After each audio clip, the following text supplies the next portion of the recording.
أعوذ بالله من الشيطان الرجيم بسم الله الرحمن الرحيم الحمد لله رب العالمين الصلاة والسلام على أشرف الأنبياء والمرسلين وعلى آله وأصحابه ومن تبعهم بإحسان إلى يوم الدين أما بعد.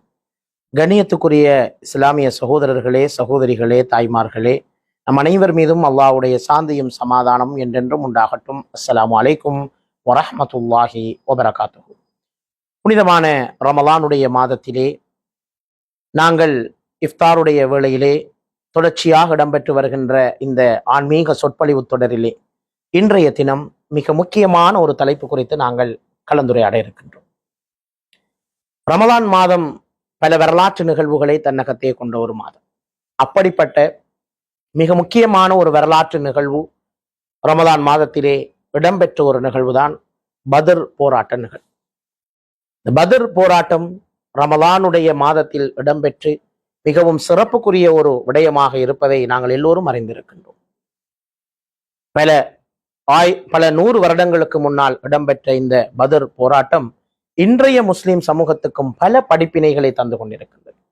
அத்தகைய படிப்பினைகள் என்ன என்பதை பற்றி மிக சுருக்கமாக ஞாபகப்படுத்துவதே இந்த உரையின் நோக்கமாக இருக்கிறது. அன்புக்குரிய சகோதரர்களே, சகோதரிகளே, தாய்மார்களே, பத்ர் போராட்டத்திலிருந்து நாங்கள் கற்றுக்கொள்ளக்கூடிய முதலாவது படிப்பினை, அல்லாஹ்வுடைய உதவி எப்போதும் விசுவாசிகளுக்கு இருக்கிறது. அல்லாஹ்வை உண்மையாக நம்பி ஈமான் கொண்டு அவனிடத்திலே தங்களுடைய காரியங்களை பொறுப்பு சாட்டுகின்றவர்களுக்கு அல்லாஹ் தஆலா நினையாப்புறங்களிலிருந்து உதவிகளை கொண்டு வருவான் என்பதை நாங்கள் இந்த பத்ர் போராட்டத்திலிருந்து கற்றுக்கொள்கின்றோம்.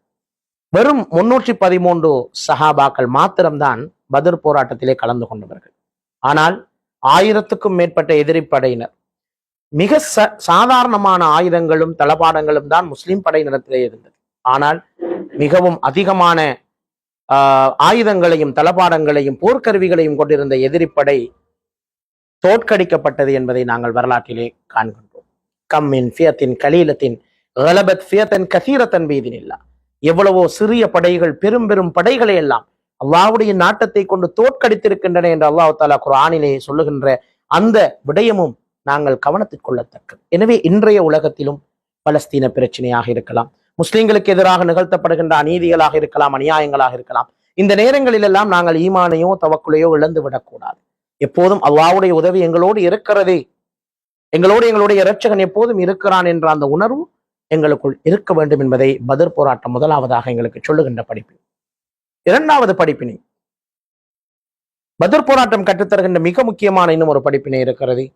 எந்த ஒரு செயற்பாடாக இருந்தாலும் அதற்கு ஒரு ஆன்மீக வழிகாட்டல் அவசியம். ஆன்மீகத்தின் அடியாக செய்யப்படுகின்ற, இறை சிந்தனையோடு செய்யப்படுகின்ற காரியங்களுக்கு பின்னால் அல்லாஹ்வுடைய உதவியும் நினையாப்புறங்களிலிருந்து வரும் என்பதற்கு பத்ர் போராட்டம் ஒரு மிகப்பெரிய சாட்சி. எப்படி என்று பார்க்கின்ற போது, நபிகள் நாயகம் ஸல்லல்லாஹு அலைஹி வஸல்லம் அவர்கள் பத்ர் போராட்டத்துக்கு போவதற்கு முன்னாலே பல திட்டமிடல்களை செய்தார்கள், தயாரிப்புகளை செய்தார்கள், உரிய நடவடிக்கைகளை செய்தார்கள். அத்தோடு நிறுத்திவிடவில்லை. நம்மில் பலர் அப்படித்தான் செய்கிறோம். உலகளாவிய ரீதியில் திட்டமிடல்களை மேற்கொண்டு விட்டு அல்லாஹ்வோடு இங்கு இருக்கின்ற தொடர்பை பேண மறத்து விடுகின்றோம். ஆனால் ஸல்லல்லாஹு அலைஹி வஸல்லம் அவர்கள் அன்றைய பத்ர் இரவிலே தன்னுடைய போர்வை கீழே விழுகின்ற அளவுக்கு குலுங்கி குலுங்கி அழுது அழுது தொழுது தொழுது பிரார்த்தித்தார்கள் என்று அதனை கண்டுகொண்டிருந்த சஹாபா பெருமக்கள் அறிவிக்கின்றார்கள். தன்னுடைய போர்வை கீழே விழுகின்ற அளவுக்கு அவர்கள் குலுங்கி குலுங்கி அழுதார்கள் என்றால் எந்த அளவுக்கு ஒரு ஆன்மீக பிடிமானம் ஸல்லல்லாஹு அலைஹி வஸல்லம் இடத்தில் இருந்திருக்கிறது என்பதை நாங்கள் பார்க்கிறோம். அந்த ஆன்மீக விடயத்தினுடைய விளைவை அடுத்த நாள் பத்ர் களத்திலே அவர்கள் நேரடியாக காண்கிறார்கள். மலாய்கா மார்களுடைய கௌரவமான அந்த படை, கண்ணியமான அந்த படை பத்ர் களத்திற்குள் இறங்கி எதிரிகளை துவம்சம் செய்த வரலாற்றை நாங்கள் படித்து பார்க்கிறோம். இது எப்படி சாத்தியமான அந்த ஆன்மீக பெருமானம்? எது நடந்தாலும் அல்லாஹ் எங்களோடு இருக்கிறான் என்ற அந்த உணர்வின் விளைவுகளை தான் நாங்கள் அதிலே கண்டுகொள்ளக்கூடியதாக இருக்கின்றது என்பதை நாங்கள் பார்க்கிறோம். மூன்றாவது முக்கியமான படிப்பினை, இன்றைய முஸ்லிம் சமூகம் கற்றுக்கொள்ள வேண்டிய முக்கியமான ஒரு படிப்பினை இருக்கிறது. அதுதான் திட்டமிடல். இந்த பிளானிங் என்று சொல்லப்படுகின்ற இந்த விடயம் மிக முக்கியமானது. ஒரு மேனேஜ்மெண்ட் ப்ரோசஸை நாங்கள் எடுத்துக்கொள்கின்ற போது, ஒரு முகாமைத்துவ செயற்பாட்டை நாங்கள் எடுத்துக்கொள்கின்ற போது அதிலே முதலாவதாக இருப்பது இந்த திட்டமிடல். திட்டமிடலின் அடிப்படையில் ஒழுங்கமைத்து அதனை நெருப்படுத்தி கட்டுப்படுத்தி முன்னேறுகின்ற போது அது வெற்றியாக திரும்பி வரும் என்பது இன்றைய நவீன உளவியலாளர்கள் பேசுகின்ற ஒரு முக்கியமான விடயம். இதை நாங்கள் நபிகள் நாயகம் ஸல்லல்லாஹு அலைஹி வஸல்லம் அவர்களுடைய நடைமுறையில் பார்க்கிறோம். பத்ர் போராட்டத்துக்கு முன்னால் ஆலோசனைகள் நடக்கின்றன. ஹுப்பாப் இப்னு முன்திர் ரலியல்லாஹு அன்ஹு அவர்கள் ஒரு மூத்த சஹாபி, வயது போன ஒரு சஹாபி, அனுபவமிக்க ஒரு சஹாபி. அவர் ஒரு சாதாரண மனிதராக சமூகத்திலே இருந்தவர்.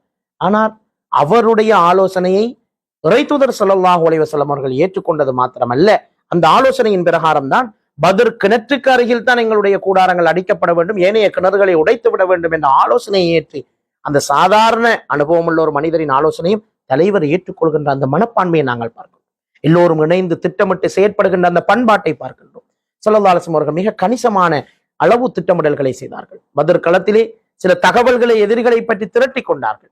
எத்தனை ஒட்டகங்கள் அறுக்கப்படுகின்றன என்று ஒற்றர்கள் மூலமாக அறிந்து கொள்கிறார்கள். அதன் மூலம் எத்தனை பேர் அங்கே இருப்பார்கள் என்ற தகவல்களை கூட அறிந்து கொள்ளக்கூடிய அளவுக்கு நவீன தகவல் தொடர்பாடல் உத்திகளை கூட ஸல்லல்லாஹு அலைஹி வஸல்லம் அவர்கள் அந்த சமுதாயத்திலே கையாண்டு இருக்கிறார்கள் என்பதை நாங்கள் பார்க்கிறோம். நாலாவது, இந்த சமூகத்திலே நாங்கள் எடுத்துக்கொள்ள வேண்டிய முக்கியமான ஒரு விடயம் இருக்கிறது. அறிவியல் சமுதாயத்தை உருவாக்குவதைத்தான் ஸல்லல்லாஹு அலைஹி வஸல்லம் அவர்கள் இலக்காக கொண்டிருந்தார்கள். பத்ர் போராட்டத்திலே பிடிபட்ட கைதிகள் விடயத்தில் ஸல்லல்லாஹு அலைஹி வஸல்லம் அவர்கள் எடுத்த தீர்மானம் இன்றும் உலகத்திலே பேசப்படுகின்ற ஒரு தீர்மானம். கைதிகளிடமிருந்து பணம் வசூலித்து அவர்களிடம் நஷ்டஈட்டை பெற்றுக் கொண்டு விடுதலை செய்கின்ற முறைதான் உலகளாவிய நடைமுறையாக இருந்து கொண்டிருக்கிறது. ஆனால் நபிகள் நாயகம் ஸல்லல்லாஹு அலைஹி வஸல்லம் அவர்கள் புதிய ஒரு ஆலோசனை முன்வைக்கின்றார். மதீனத்தில் இருக்கின்ற சிறுவர்களில் எழுத வாசிக்க தெரியாதவர்கள், கணக்கறிவில்லாதவர்கள், எழுத்தறிவில்லாதவர்கள் இருப்பார்கள். அவர்களுக்கு இதில் உள்ள அறிஞர்களிடமிருந்து கல்வியை கற்றுக் கொடுத்து விட்டு அவர்களை விடுதலை செய்யலாம் என்கின்ற ஒரு அற்புதமான ஒரு தீர்ப்பை உலகத்திலே அறிமுகப்படுத்தியவர்கள் ஸல்லல்லாஹு அலைஹி வஸல்லம் அவர்கள். பாருங்கள், ஒரு கைதிகளிடம் இருந்து இருக்கின்ற அறிவு அது ஒரு மார்க்க ரீதியான அறிவு கிடையாது. இருந்தாலும் இந்த சமூகத்தினுடைய எழுத வாசிக்க தெரிந்தவர்களை உருவாக்க வேண்டும் என்ற அந்த கனவும் சிந்தனையும் திட்டமிடலும் நபிகள் நாயகம் ஸல்லல்லாஹு அலைஹி வஸல்லம் இருந்ததன் விளைவுதான் அவர்கள் அப்படியான ஒரு நடைமுறையை அங்கு ஏற்படுத்தி கைதிகளிடமிருந்து கற்றுக்கொள்ளுதல் என்ற ஒரு நடைமுறையை பத்ர் போராட்டத்துக்கு பிறகு நடைமுறைப்படுத்தி காட்டியதை நாங்கள் பார்க்கிறோம். அது மாத்திரமல்ல, சமூக ஒற்றுமை என்கின்ற ஒரு விடயம் இதிலே மிக முக்கியமான ஒரு படிப்பினையாக இருக்கு. முஹாஜிர்களும் அன்சாரிகளும் ஒற்றுமையாக இருந்ததன் விளைவு, ஒருவருக்கொருவர் விட்டுக் கொடுக்காததன் விளைவுதான் பத்ர் யுத்த வெற்றி. ஸல்லல்லாஹு அலைஹி வஸல்லம் அவர்கள் பத்ர் போராட்டத்துக்கு முன்னால் ஒரு அழகான ஒரு ஆலோசனை கூட்டத்தை நடத்துகின்றார்கள். முஹாஜிர்களிடம் கருத்து கேட்கின்றார்கள், அன்சாரிகளிடம் கருத்து கேட்கின்றார்கள். அவர்கள் எல்லோரும் சொன்ன பதில், யா ரசூலல்லாஹ், நீங்கள் கடலை காட்டி அதில் குதிக்க சொன்னால் நாங்கள் குதிக்க தயாராக இருக்கிறோம்.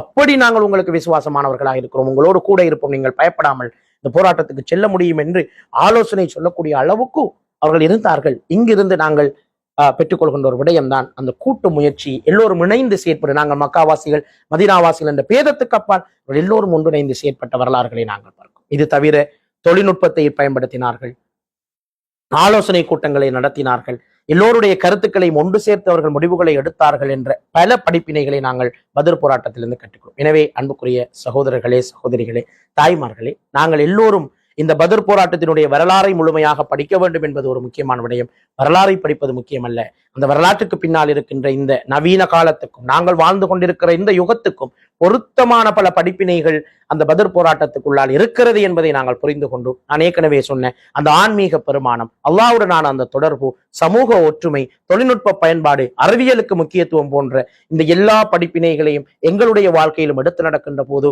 ரமலான் மாத்திரமல்ல, ஒட்டுமொத்த எங்களுடைய வாழ்வும் சிறப்பான முறையில் அமையும். எனவே வல்ல அல்லாஹ் தஆலா அந்த பத்ர் சஹாபாக்களை பொருந்திக் கொள்வதோடு எங்களுக்கும் அல்லாஹ் தஆலா நாங்கள் நோட்ட நோன்புகளை ஏற்றி எங்களுடைய இபாதத்துக்களை ஏற்றுக்கொண்டு நாளை மறுமையிலே ரய்யான் என்ற சுவனவாயிலினூடாக சுவர்க்கத்துக்கு நுழையக்கூடிய பாக்கியத்தை அல்லாஹ் தஆலா நசீபாக்குவானாக.